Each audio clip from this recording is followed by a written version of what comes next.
Hello student, कैसे हैं आप लोग। आज ट्रांजिशन एलिमेंट का सेकंड वीडियो बना रहा हूं, जिसमें आप उसकी प्रॉपर्टी आप पढ़ेंगे। किसकी? ट्रांजिशन एलिमेंट की। बात समझ में आया? बीएससी सेकेंड ईयर के लिए। यह इंटर में भी है, लेकिन इंटर के बच्चे अभी इसको नहीं पढ़ेंगे क्योंकि उनका केमिकल काइनेटिक्स चल रहा है। बात समझ में आ रहा है? क्लियर है? तो this is for BSc second year. बात समझ में आ रहा है? एक चीज़ और, बच्चे यह पूछ रहे हैं सर नोट्स का लिंक कहाँ मिलेगा। मैं आपको बता दे रहा हूँ आइकॉन कहाँ है। जब आप वीडियो खोलते होगे तो यहाँ पर इस तरह शेयर का बटन बना होगा, तीर बना होगा, यहाँ पर डाउनलोड लिखा होगा, डाउनलोड, ठीक है, और यहाँ पर लिखा होगा सेव। बात समझ में आ रहा है? इसी के ऊपर इस तरह आइकॉन बना होगा त्रिभुज। इसी को जब आप क्लिक करोगे तो नीचे खुल जाएगा और ब्लू कलर का लिंक आपको दिखाई देगा। ड्राइव लिखा होगा। बात समझ में आ रहा है? ब्लू कलर का, यह ब्लू कलर का होगा। इसको आप जब टच करोगे तो नोट्स का पूरा पीडीएफ आपको मिल जाएगा। बात समझ में आ रहा है? सेव के जस्ट ऊपर यह त्रिभुज छोटा सा बना होगा, उसको जैसे ही आप क्लिक दबाओगे तुरंत ब्लू कलर का एक लिंक आएगा। उस ब्लू कलर के लिंक को आप जैसे ही खोलोगे तुरंत नोट्स क्या होगा? खुल जाएगा। बात समझ में आ रहा है? तो आइए शुरू करते हैं। Property of transition element. पहले वीडियो में मैंने बता दिया था इंट्रोडक्शन, उसका क्लासिफिकेशन, उसका डेफिनेशन। समझ में आ रहा है? आओ देखते हैं। तो नेक्स्ट जो हेडिंग होगी बेटा वह होगी प्रॉपर्टी ऑफ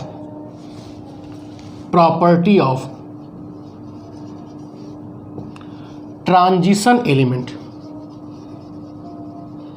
ट्रांजिशन एलिमेंट ये लिखने के लिए बीएससी में आता है गोरखपुर विश्वविद्यालय और सिद्धार्थ विश्वविद्यालय। बात समझ में आ रहा है? तीन प्रॉपर्टी दी जाएगी, 2 एक्सप्लेन करना होगा। लॉन्ग क्वेश्चन में करीब 1.5 पन्ना लिखना होता है, बड़ा है, ठीक है। तो अभी स्टार्टिंग करते हैं। पहली जो प्रॉपर्टी है आप सब पढ़े होंगे, फर्स्ट ईयर में पढ़ाते आ रहा हूँ पी ब्लॉक में। क्या है पहली प्रॉपर्टी? सब नोट्स मिल जाएगा आपको, केवल आपको समझना है। Position in periodic table. कुछ लिखना आपको नहीं, केवल आपको समझना है। Position in periodic table. तो ट्रांजिशन एलिमेंट का पोजीशन आप जान ही रहे हो कहां पर है। Transition element means D block element. क्या है ये? D block element. बात समझ में आ रहा है? इनका पोजीशन कहाँ है आप जान रहे हो। यह क्या हो गया? S block. यह क्या हो गया? P block. सब लिखा है कॉपी में, नोट्स में। समझ में आ रहा है? और ये क्या हो जाएगा? D block element. बात समझ में आ रहा है? तो इनका जो पोजीशन होता है पीरियोडिक टेबल में वह इंटरमीडिएट होता है। किसके बीच में? एस ब्लॉक और पी ब्लॉक के बीच में। यह इलेक्ट्रोपॉजिटिव होता है, मोर इलेक्ट्रोपॉजिटिव। ये क्या होता है? Less electropositive. बात समझ में आ रहा है? क्योंकि इन दोनों के बीच का ये ट्रांजिशनल बिहेवियर शो करता है, इसी नाते डी ब्लॉक को ट्रांजिशन एलिमेंट बोलते हैं। और इनका position lie between S block and P block element. ये सब आपको लिखा मिलेगा। समझ में आ रहा है? तो पहली प्रॉपर्टी क्या थी? Position in periodic table. बात समझ में आ रहा है? इसको मिटा रहा हूँ मैं। दूसरी प्रॉपर्टी देखिए, आप बीएससी फर्स्ट ईयर में पढ़े होंगे एस और पी ब्लॉक का, जब मैं जनरल प्रॉपर्टी पढ़ा रहा था, लेकिन वहाँ बहुत छोटा छोटा था, यहाँ पे बड़ा बड़ा है। दूसरा होगा इलेक्ट्रॉनिक कॉन्फ़िगरेशन। इलेक्ट्रॉनिक कॉन्फ़िगरेशन, तो इसका क्या होगा? General electronic configuration of D block element is क्या होगा? n-1, क्योंकि d एक अंदर है, यह पिनाल्टीमेट है ना, बताया था पहले वीडियो में, पिनाल्टीमेट सेल। n-1d कहाँ से? 1 से कितना इलेक्ट्रॉन होगा? 10 तक। d में 10 होता है ना, 1 मिनिमम होगा, मैक्सिमम कितना होगा? 10। n-1d to the power 1 to 10, ns 1 से 2। ये एकदम याद रहे आपको, एक नंबर में पूछ सकता है कि electronic configuration of D block element, most important. तो क्या है? n-1d टू द पावर 1 से 10, ns से 1 से 2। ठीक है, एग्जाम्पल देख लो, कई ठो मैं तुमको लिखवा दे रहा हूँ, लिखने के लिए आता है। एग्जाम्पल कैसे लिखेंगे? Electronic configuration of 3D series, ये सब मालूम है ना, 3D सीरीज़ 4D सीरीज़। एक चीज़ और 3D सीरीज़ को लेके ही बात होगी, स्कैंडियम से जिंक वाला। तो जो जो 3D सीरीज़ में होगा वही 4D होगा, वही 5D होगा, वही नीचे होगा। बात समझ में आ रहा है? तो याद रखिए, क्योंकि 3D आसान पड़ता है, जनरली याद हो जाता है। तो सारी वेरिएशन, सारी प्रॉपर्टी हम 3D सीरीज़ के एलिमेंटों को लेकर चलेंगे। समझ में आ रहा है? तो इलेक्ट्रॉनिक कॉन्फ़िगरेशन किसका लिख रहे हैं हम? 3D सीरीज़ का लिख रहे हैं। क्या क्या है आपको याद भी होगा, scandium, titanium, vanadium, chromium, manganese, iron, cobalt, nickel, copper और जिंक। ठीक है,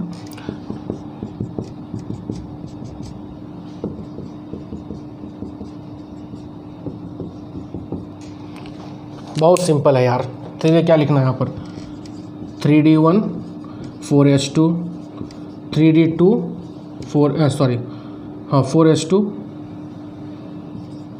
3D3 4H2। यहाँ पर एक्सेप्शन है 3D5 4S1। आपको पता है एक्सेप्शन क्यों है? एक्सचेंज एनर्जी और सिमेट्रिकल डिस्ट्रीब्यूशन ऑफ इलेक्ट्रॉन, अगर आपको याद आ रहा होगा तो। अदरवाइज नहीं याद आ रहा है तो इसका भी वीडियो मैं बना दूंगा, क्यों एक्सेप्शन होता है। 3D5 4S2, 3D6 4S2, 3D7 4S2, 3D8 4S2, यहाँ पर 3D10 4S1, ये भी एक्सेप्शन है। और यहाँ पर 3D10 4S2। ठीक है, इस तरह एग्जाम में लिखने के लिए आता है। इलेक्ट्रॉनिक कॉन्फ़िगरेशन किसी एक सीरीज़ के एलिमेंटों को आपको लिखना होगा। बात समझ में आ रहा है? छाप लीजिए। तो दो चीज़, एक चीज़ याद रखना आपको, general electronic configuration D block element क्या होता है? n-1d to the power 1 to 10, ns 1 to 1 से 2। क्लियर हो रहा है? इसको छापना छापिए, लेकिन कोई ज़रूरत नहीं है, आपको नोट्स में पूरा मिल जाएगा, तो मैं मिटा रहा हूँ। ठीक है, तो दो प्रॉपर्टी हो गया, पोजीशन इन पीरियोडिक टेबल, दूसरा हो गया इलेक्ट्रॉनिक कॉन्फ़िगरेशन। तीसरा जो पढ़ाऊंगा, जो लिखने के लिए पक्का आएगा इस 2021 में, जो बच्चे देंगे सेकेंड ईयर का, atomic radius of transition element. बड़ा है, इम्पॉर्टेंट है, बहुत ही आसान है, केवल समझ डेवलप करना है।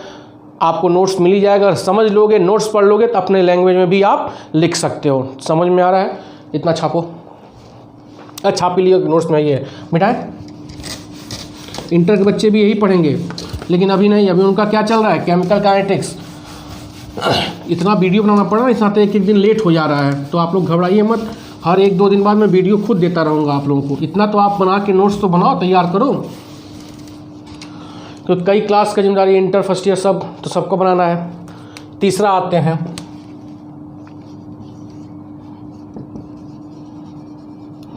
एटॉमिक रेडियाई या atomic radius.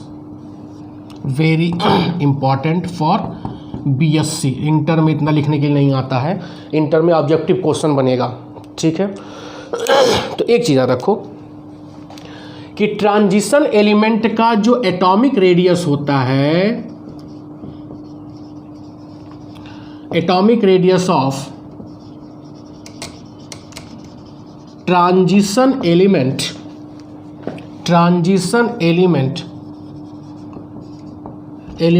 is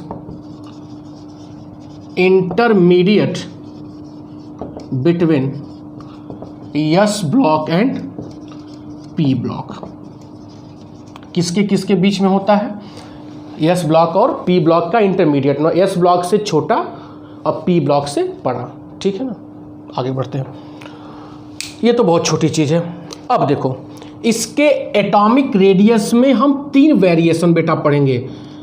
3 variation, variation 1 होगा, वेरिएशन 2 होगा, जो जेई मेंस में लिखने के लिए आ सकता है इंटर वालों, वेरिएशन 3 होगा, और बीएससी में तीनों लिखने के लिए आएगा। Describe the atomic radius of transition element. ठीक है, तो तीनों वेरिएशन मैं बता रहा हूँ, तीनों को एक्सप्लेन कर रहा हूँ कि ऐसा क्यों होता है। समझ में आ रहा है ना? आओ देखते हैं, मिटाए।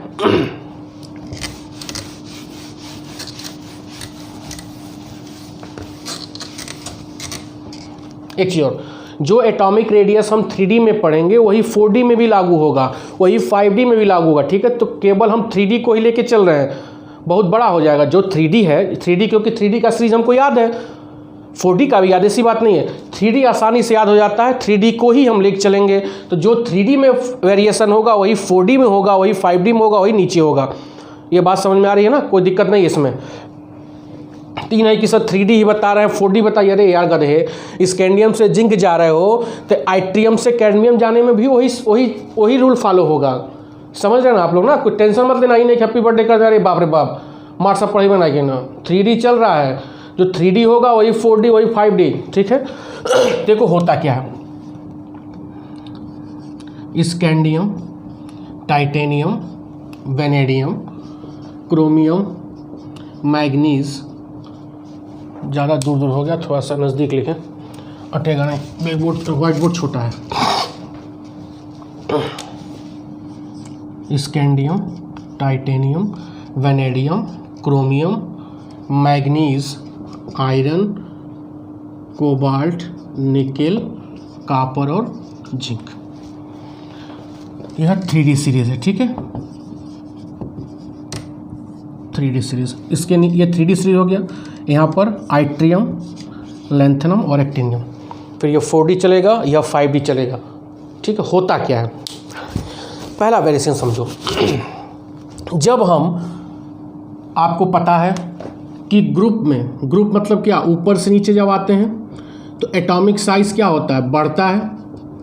पढ़े हो कि जब भी हम ग्रुप में ऊपर से नीचे आते हैं एटॉमिक साइज क्या होता है, बढ़ता जाता है, क्योंकि नंबर ऑफ सेल क्या होते हैं, बढ़ते जाते हैं। बात समझ में आ रहा है। और जब अलोंग द पीरियड आप मूव करते हो तो एटॉमिक साइज क्या होता है, घटता जाता है, क्योंकि इफेक्टिव न्यूक्लियर चार्ज बढ़ता जाता है। इतना कॉन्सेप्ट मालूम है। अरे यार, ऊपर से नीचे आते हो सही बढ़ेगा, क्योंकि नंबर ऑफ सेल बढ़ता जाता है। और जब बाएं से दाएं आप मूव करोगे तो साइज छोटी होती है, क्योंकि इफेक्टिव न्यूक्लियर चार्ज बढ़ता जाता है, साइज श्रिंक होकर क्या होती जाती है, छोटी होती जाती है। तो मल में होगा, कोई दिक्कत नहीं ना है, दिक्कत होगा तो कमेंट बॉक्स में पूछ लेना। ठीक है, अब ध्यान दो। तो यह हो गया पीरियड, स्कैंडियम से मूव करते कहाँ जा रहे हैं, जिंक तक। और यह हो गया ग्रुप, इधर जा रहे हो ना। तो पीरियड मतलब साइज घटनी चाहिए, और इधर से साइज क्या नहीं चाहिए, बढ़नी चाहिए।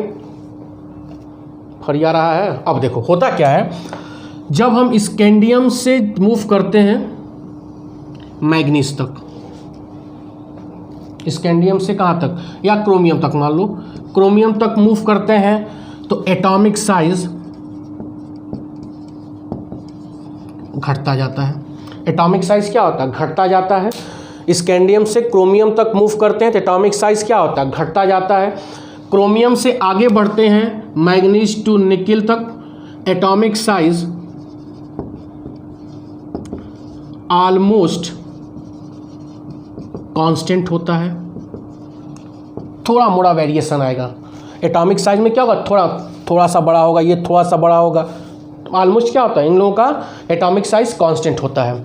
और लास्ट में जब आप कॉपर टू जिंक जाएंगे, इनका एटॉमिक साइज, इन लोगों का एटॉमिक साइज अपने पीछे वाले इन तीनों एलिमेंटों से क्या होता है, बड़ा होता है। वेरिएशन समझ में आ रहा, तीन ठो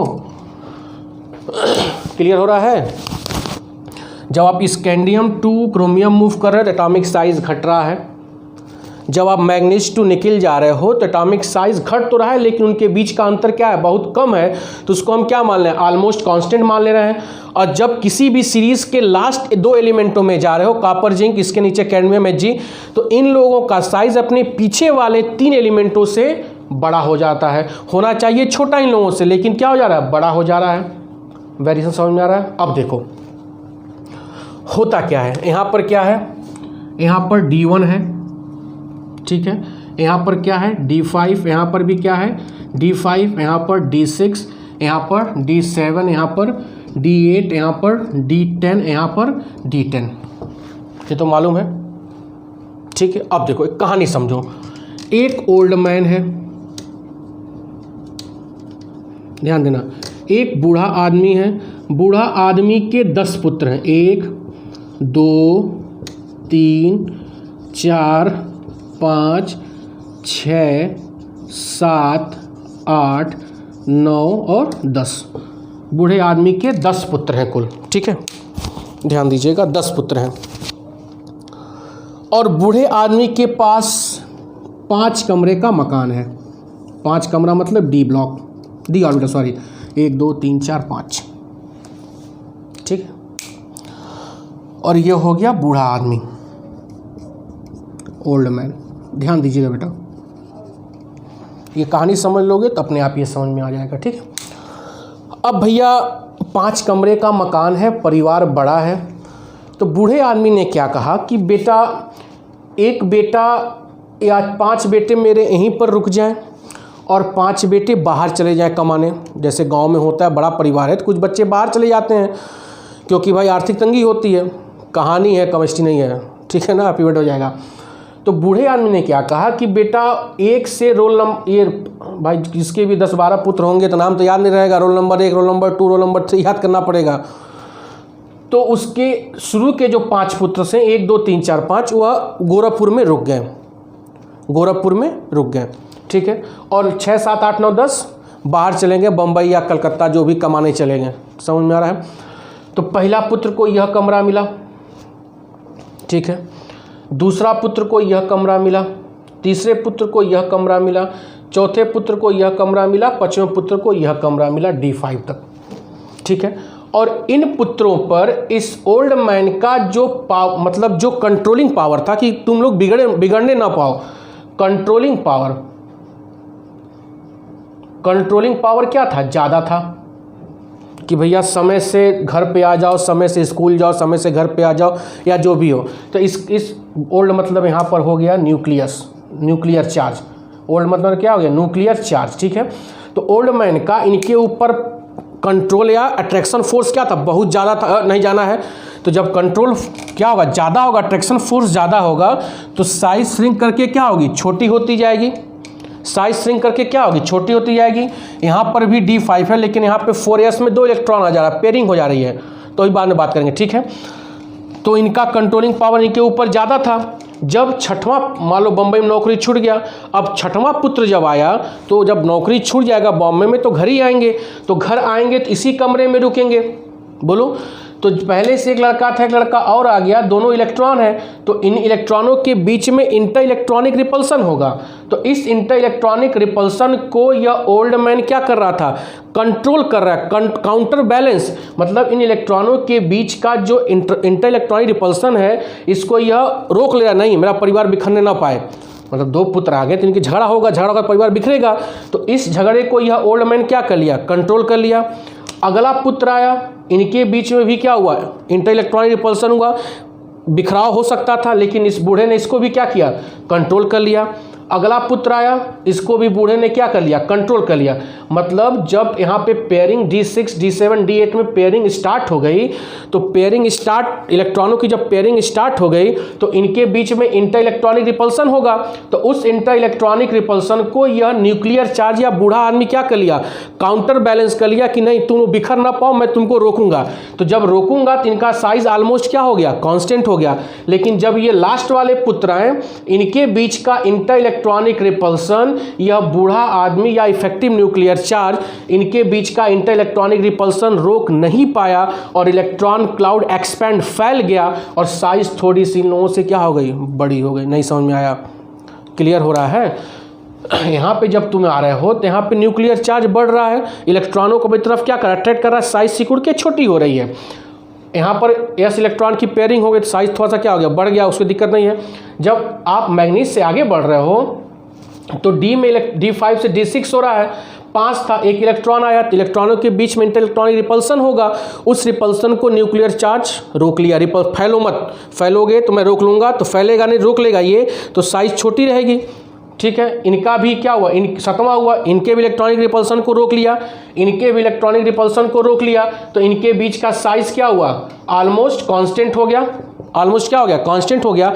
लेकिन जब यहाँ पे इलेक्ट्रॉनों का पेयरिंग हुआ कॉपर और जिंक में, तो यहाँ का इंटर इलेक्ट्रॉनिक रिपल्सन को न्यूक्लियर चार्ज रोक नहीं पाया, मतलब काउंटर बैलेंस नहीं कर पाया।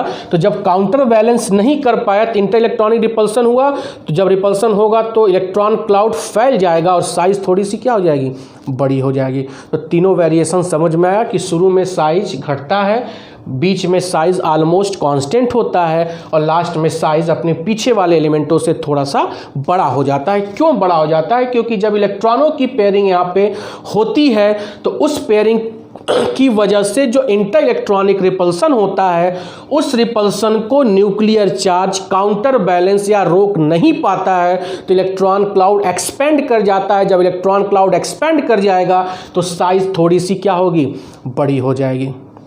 फरिया रहा है तो ये कहानियाँ समझ में आ ही जाएगा, तो यो समझ में आ जाएगा। ठीक है, अब और थोड़ा ग्रुप में देख लेते हैं। इतना छापो ना मिटाए।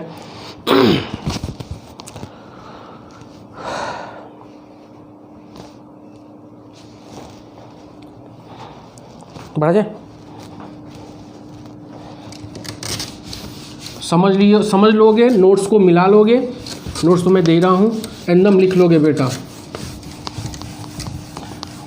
ये जेईई मेंस में छोटे छोटे सवाल की लास्ट में क्यों बढ़ जाता है, तो ये सब इंटर वालों के लिए बड़ा इंपॉर्टेंट है। ठीक है, पीसीएस में भी पूछता है सीधे, यूपी पीसीएस यूपीएससी में सीधे वाई का atomic size of copper and zinc is larger than this, पीछे वाले एलिमेंट्स क्यों थोड़ा सा बड़ा होता है, छोटा होना चाहिए लेकिन बड़ा क्यों होता है, तो ये सब एक्सप्लेन करने के लिए आता है। तो यूपीएससी में बहुत इंपॉर्टेंट क्वेश्चन बनते हैं। ठीक है, और ध्यान दो। अब मैंने कहा था ग्रुप में, तो यह मान लो 4th पीरियड है, ये सब बताया था मैं। 4th पीरियड, यह क्या हो गया 5th पीरियड, यह क्या हो गया 6th पीरियड। ठीक है, यहाँ पर स्कैंडियम है, यहाँ पर आइट्रियम है, यहाँ पर लेंथनम है, फिर एक्टिनियम है नीचे। ठीक है, इधर तो साइज मैंने समझा दिया। ऊपर से नीचे जब आप मूव करोगे तो साइज क्या होना चाहिए, बढ़ना चाहिए, बढ़ता भी है।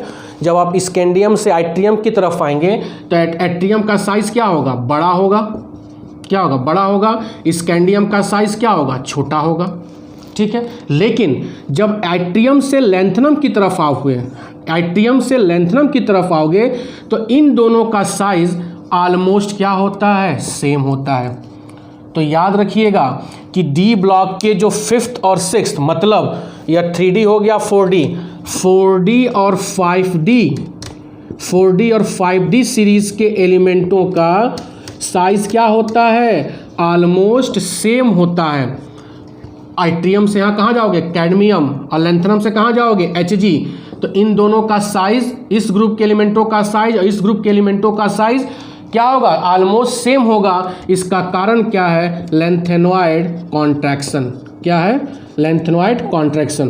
तो लेंथेनॉइड कॉन्ट्रैक्शन की वजह से बता दो क्या होता है, लेंथेनॉइड कॉन्ट्रैक्शन की वजह से 4D सीरीज के एलिमेंट और 5D सीरीज के एलिमेंटों का साइज ऑलमोस्ट क्या होता है, सेम होता है। ठीक है,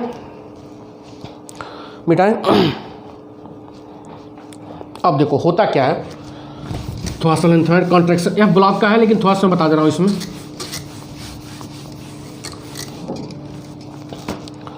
क्या मैंने बोला है, 4D और 5D के सीरीज के एलिमेंटों का साइज क्या होता है, ऑलमोस्ट सेम होता है। ऑलमोस्ट क्या होता है, सेम होता है, due to lanthanoid contraction, due to lanthanoid contraction. ठीक है, क्या होता है देखो, यहाँ स्कैंडियम है, यहाँ आइट्रियम है, यहाँ पर लेंथनम है।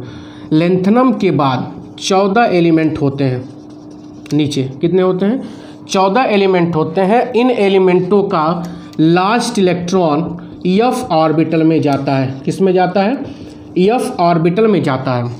14 एलिमेंटों का लास्ट इलेक्ट्रॉन क्या होता है, F ऑर्बिटल में जाता है। और याद रखना कि F ऑर्बिटल का साइज बड़ा होता है। तो जब F ऑर्बिटल का साइज बड़ा होगा, और तब जब साइज बड़ा होगा तो इलेक्ट्रॉनों के बीच का डिस्टेंस क्या होगा बेटा, और यह जब साइज बड़ा होगा तो इलेक्ट्रॉनों के बीच का डिस्टेंस क्या होगा, ज़्यादा होगा।